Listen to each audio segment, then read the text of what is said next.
as it was taught in the last class. Right after completing the empirical review, see it is 2.2. 2.2 छ यो.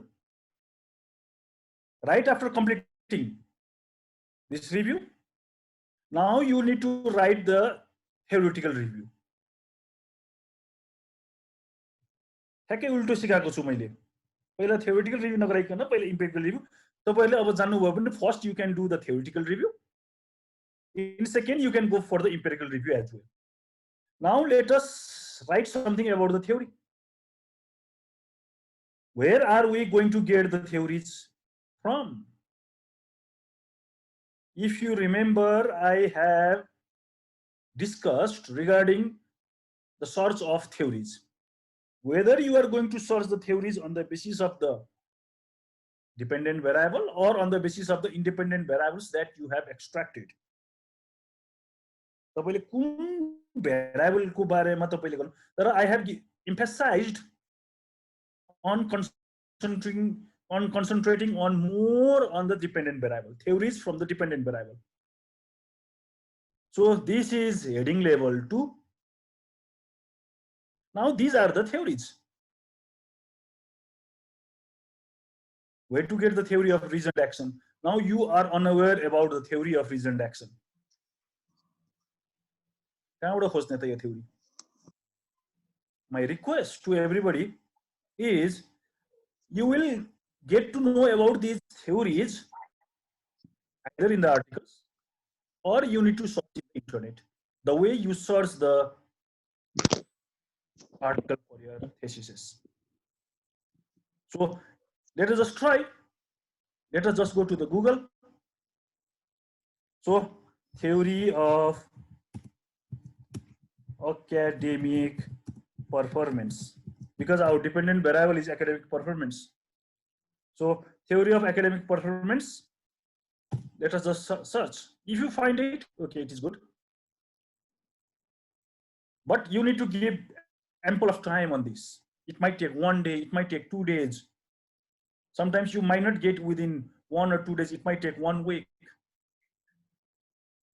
Remember. Now, if you find it, it is fine. If you don't find, then you need to go for such articles. Let us just try to see what is mentioned over here. Let us read it. This is article. See, this is really the article. A study of factors that influence college academic achievement or structural equation modeling approach. If this is article or if it is thesis, there will be something written about the theory. If it is written, okay, you are lucky enough. If it is not written, then you need to keep on searching some other articles as well. Let us just try to see if they do have. Now you need to keep on searching. What I have done is I have already searched some theories.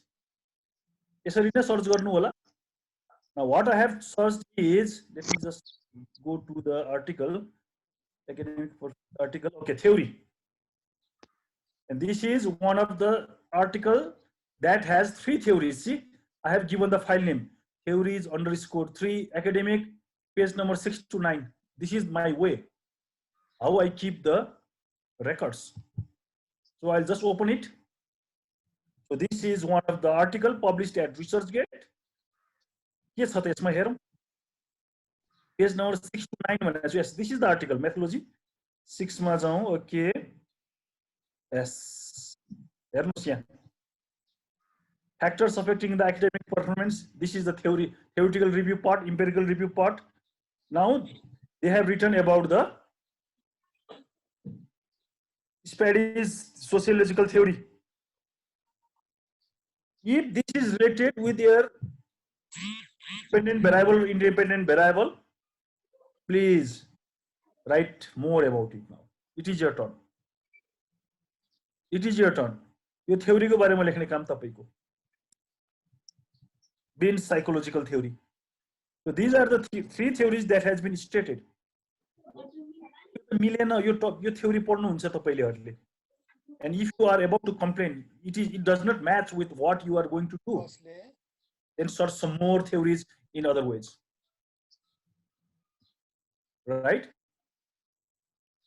There are some other ways. This is the thesis. This one was the article. This one is the thesis, and this one is the thesis. Now, sometimes you can find about the theories in the thesis as well. And this is about the Tinto's thesis, which was stated in this. यसमा state गरिसकेको हेर्नुस् त टिन्टोज अनि टिन्टोज theory भनेर फेरि खोजेँ मैले इन्टग्रेसन here was written about the Tinto's integration theory. Now if I just kept on searching about the Tinto's, again what I did was Tinto's theory, I typed like this. Okay, ए भेटाएँ मैले सायद अनि यहाँबाट Tinto's theory. Either you are going to search in this way or you can find some more theses. I went to the thesis. एउटा thesis मा गए फेरि हेर्नुस् कहीं ना कहीं त भेटाइन्छ हेर्नुस् त thesis को एउटा chapter 1 introduction part, and this was written in page number 7 to 8.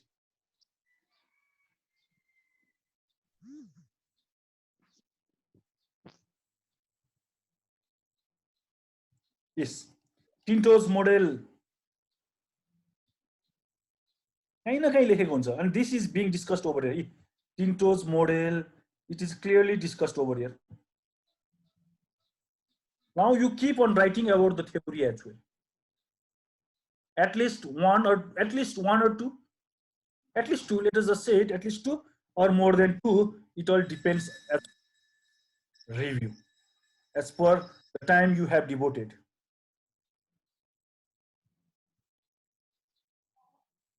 Now you need to write about the theory. Now what to write in the theory? के लेख्ने त यसमा? Please keep on writing about 1 to 2 pages about the theory. This student has written, मैले थोरै मात्र राखिदिएको छु के अरे, okay, approximately half page has been written by this student. Now what to write? Please do the citation. Who developed this theory? तपाईले citation गर्नु होला प्लिज. यो स्टुडेन्टले चाहिँ citation गरेन के अरे.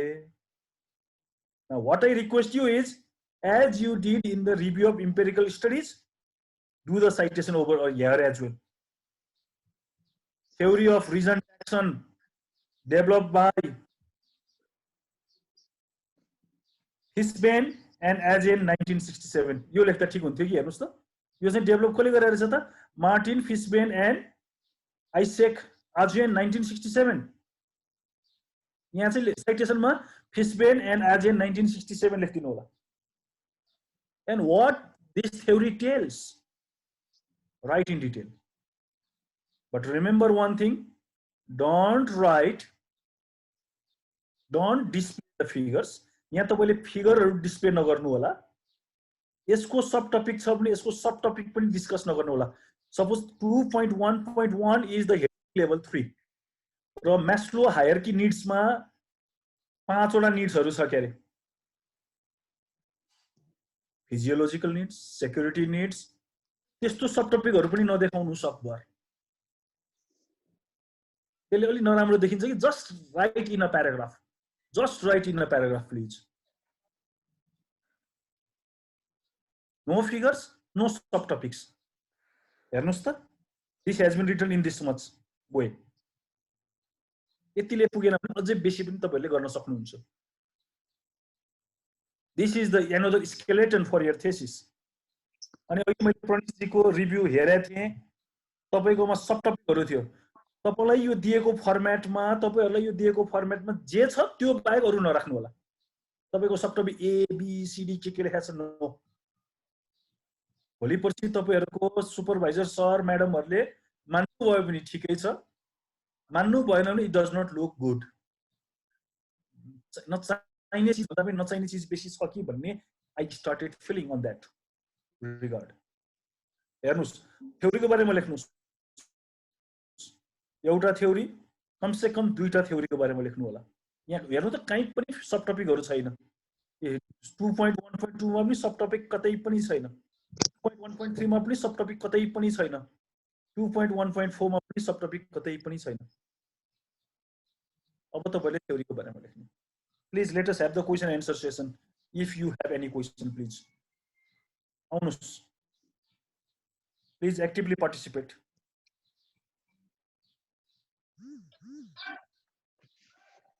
तर यसमा थ्योरी नै भेटेन भने के गर्ने? थ्योरी कुनै पनि हालतमा भेट्नु नै हुन्छ। एन्ड रिमेम्बर, म तपाईँलाई के भन्छु, यो रिभ्यू अफ लिटरेचर पार्ट तपाईँहरूको थेसिसको 6 महिना टाइम हुन्छ। 6 महिना टाइममा यसलाई मात्र 3 महिनाभन्दा बेसी समय दिनु होला। भनेपछि 3 महिना समय भनेको तपाईँहरूले जताबाट पनि खोज्नै पर्छ। पाउँदैन भन्ने कुरा हुँदै हुँदैन, पाउनुहुन्छ कुनै पनि हालतमा पाउनुहुन्छ, तर खोज्नु पर्यो। Yes please next.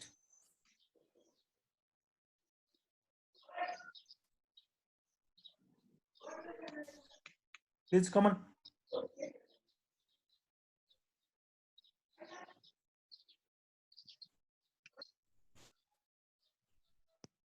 छैन क्वेसनहरु? विशालजी। हजुर सर। खै त क्वेसन सोध्नु हुन्न त। त त्यही मेरो पनि त्यही थ्योरी भेटिन्न कि भन्ने क्वेसन थियो, रस्किनले सोधेको थियो। है पर्छ, तपाईहरुको ड्युटी हो। 3 महिना समय तपाईले यसलाई दिनुपर्छ हैन। 3 महिना भित्रमा त 300 वटा थ्योरी भेटाउनु भने फेरि अर्को आपत सबै लेख्नु होला। नलेख्नुस् त्यसरी चाहिँ, खोज्नु चाहिँ खोज्नु। ठीक छ? हजुर सर। अब if you complete this, see now if you complete, तपाईले यो च्याप्टर 2 मा अब तपाईले यो भनेको लिटरेचर सर्वे, लिटरेचर रिभ्यू भनेको के हो भनेर थोरै ओपनिङ स्टेटमेन्ट लेख्नै पर्छ। त्यतिकै यो 2.1 लेख्न पाउनुहुन्न। 2.1 थ्योरिटिकल रिभ्यू सके पछाडी तपाईहरुको इम्पेरिकल रिभ्यू पनि सुरु हुन्छ। इम्पेरिकल रिभ्यू सक्ने बित्तिकै अब के हुन्छ हेरौँ त।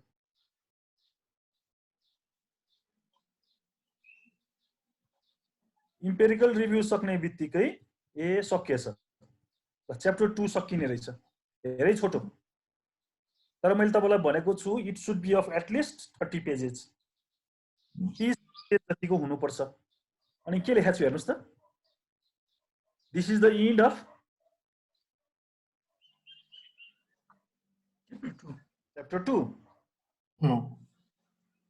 Start chapter 3 in new page.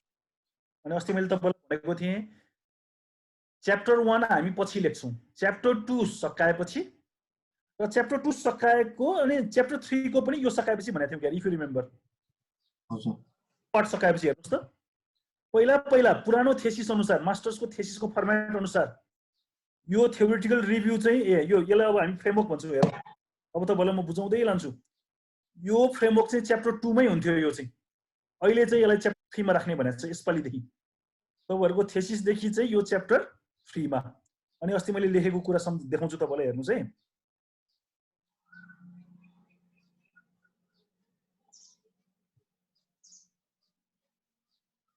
यहाँ लेखेको छु के देख्नुस् है।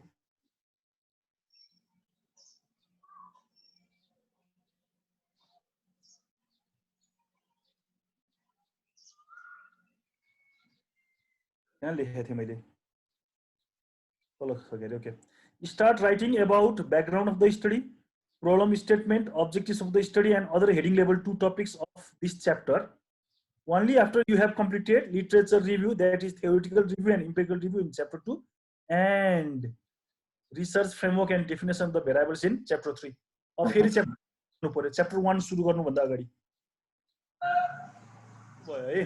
च्याप्टर 3 को यो मात्र सकाउने है पहिला। हेर्नुस् त, च्याप्टर 3 को चाहिँ you are going to complete only this. यो अर्को इम्पोर्टेन्ट पार्ट। यो गर्नको लागि तपाईलाई म च्याप्टर 3 मा लिएर गएँ। च्याप्टर 3 भनेको रिसर्च मेथोडोलोजी पार्ट हो। रिसर्च मेथोडोलोजी पार्टको पहिला यो पार्ट सकाउनु पर्यो। यो पार्ट सकाउनु पर्यो तपाईहरुले। यो पार्ट मात्र सकाएपछि अनि तपाईहरु जाने हो च्याप्टर 1 मा। तर एकचोटी फेरि सम्झौं, च्याप्टर 3 भन्दा अगाडि मैले के लेखेको छु तपाईहरुको लागि। यहाँ के लेखेको छु हेर्नुस्। यहाँ यो पढ्नुस् त विशालजी, यो पढ्नुस् मैले लेखेको यो। Please make sure before writing chapter 3 if you are using primary data then your questionnaire must be completed. The student has placed a questionnaire in appendices, or you can keep it as annexure 1 to etc. अब तपाईहरुले कहिले बुझ्नु भएको थियो annexure appendix भन्ने कहिले सुन्नु भएको छ त्यो फाइनान्शियल फिगरहरु लास्टमा लेख्दाखेरि त्यस्तो ओके अस्ति मैले भनेको थिएँ अलिकति भन्नु त यसमा अरु बेला पनि हामीले त्यो गर्दाखेरि ओके अर्को रस्किन जी तपाईलाई एपेन्डिक्स एनेक्सर भनेको केही थाहा छ एपेन्डिक्स चाहिँ लास्टमा हुन्छ सर लास्टमा हुन्छ के चाहिँ राख्ने होला हजुर के चाहिँ राख्ने होला त्यसमा त्यसमा चाहिँ अब के रे त्यो बडीमा नभएको त्यो एक्स्ट्रा फिगरहरु टेबलहरु अनि जस्तै अब यो क्वेशननारहरु भयो त्यस्तो चाहिँ राख्छ ए ओके थ्यांक यू एटलिस्ट तपाईलाई थाहा रहेछ अब म यहाँ देखाउँदै छु पक्नुस् मैले के लेखेको छु पहिला हेरौं अनि त्यसपछि तपाईलाई भन्दै जान्छु पक्नुस् है ओके मैले अनि यहाँ कुरा लेखेको छु हेर्नुस् त if you are using primary data then your questionnaire must be completed यो च्याप्टर 3 लेख्ने बेला सम्ममा तपाईहरुको यो सबै कम्प्लिट भइसकेको हुनुपर्छ questionnaire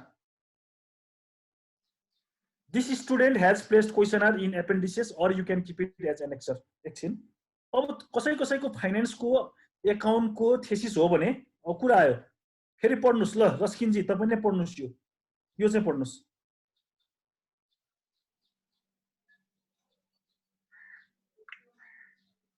If you are using secondary data, then you should have all the secondary data such as annual reports with you and place major components only in appendices.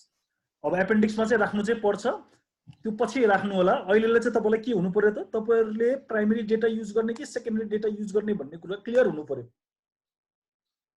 Primary data भनेको क्वेशननार तपाईहरुको लागि secondary data भनेको annual रिपोर्ट्सहरु अनि यहाँ तल लेख्नु हेर्नुस् त फेरि एपेन्डिसेस आर के लेखेको छु पढ्नुस् त फेरि अर्को एकजना कसले